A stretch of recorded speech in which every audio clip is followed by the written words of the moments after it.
Good morning বন্ধুরা, নতুন ব্লগে আবার স্বাগত জানাই। কালকে রাতে আমি ঘুমিয়ে পড়েছিলাম। কালকে রাতে ওর মা যে দুধ রেডি করে রাখা হয়েছিল সেটা খাইয়ে দিয়েছে। সকালে উঠে ফার্স্ট বোতলগুলো ধুয়ে নিচ্ছি। ও এখন ঘুমাচ্ছে। স্টেবিলাইজার অন করে দিয়েছি। দেখলে বন্ধুরা সুন্দরভাবে ঘুমাচ্ছে। ও ঘুম থেকে ওঠার আগে একটা মিলগুলো রেডি করে দেবো। আজকে আমাকে কাচাকুচি করতে হবে, তো কাঁচাগুলো ভিজিয়ে দিয়েছি। চলে এসেছি বন্ধুরা সকালবেলা ছাদে, একদম সুন্দর পরিবেশে শুকোতে দিয়ে দেবো। শুকোতে দেওয়া হয়ে গেছে। রাতে ঘুম নেই বলে ইরেগুলার লাইফস্টাইল হয়ে গেছে, তো একটু সকালবেলা ফ্রি হ্যান্ড করে নেব। শরীরটা অনেকটা চাঙ্গা হয়ে যাবে। পায়ের যন্ত্রণা হচ্ছে, এগুলো ঠিক হয়ে যাবে। কাঁচা ডান এগুলো আগে থেকে শুকোতে দেওয়া ছিল, এবার এইগুলো শুকোতে দেওয়া হবে। 7:20 হয়েছে সকাল। ওর বোতল ধুয়ে স্টেরিলাইজ করা হয়ে গেছে।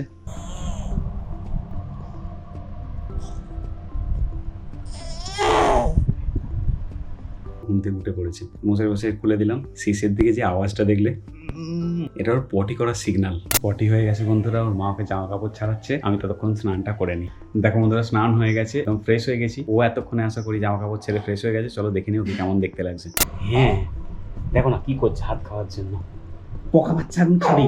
এই যে পোকা বাচ্চা খাওয়া কিন্তু খাওয়া পরে হবে, রাতে ভাত খাওয়া করো। দেখো কারেন্ট চলে গেছে, ও মায়ের কাছে এখন আদর খাচ্ছে। দেখো বেশ আনন্দে মায়ের কাছে ছিল, মায়ের কাছে খাচ্ছিল। কারেন্টটা খালি চলে গেল, আর একটুও থাকবে না ঘরে। ওকে নিয়ে ঘুরতে হবে, হাওয়া করতে হবে। Happy happy happy happy happy happy happy খাওয়া হয়ে গেছে ওর। আমরা চারজন মিলে এখন এন্টারটেনমেন্ট করছি, চারজনের।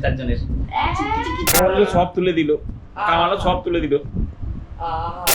ও ঘুমিয়ে পড়েছে।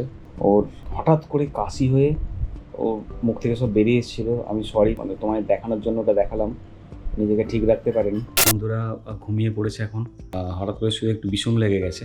বিষম লেগে বেশ কিছুটা বেরিয়ে এসছে। ছিল মা জামা চেঞ্জ করে দিয়েছে, আবার ইস্যু করেছিল। হালকা ল্যাঙ্গট পরিয়ে রাখি, ডাইপার সবসময় পরাই না। জোর খিদে পেয়ে গেছে, প্রচুর খিদে পেয়ে গেছে, হচ্ছে একটার খিদে। বাবা ছেড়ে চলো যাই, হয়তো তোমারই জন্য হয়েছি প্রেমে যে বন্য।